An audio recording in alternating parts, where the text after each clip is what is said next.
Weather alert, heavy rain, and strong winds for Sri Lanka.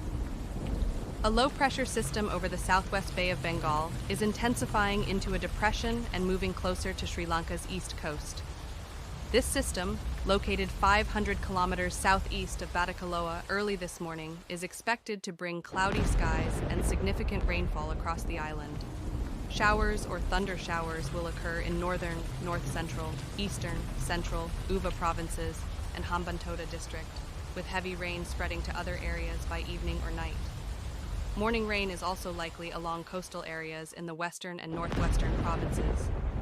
Eastern province may experience very heavy rainfall exceeding 150 millimeters, while other affected areas could see rainfall above 100 millimeters. Strong winds of 35 to 45 kilometers per hour are expected in northern, north-central, eastern provinces, and Hambantota. Authorities urge the public to take precautions against localized strong winds, lightning, and potential flooding. Stay updated and stay safe.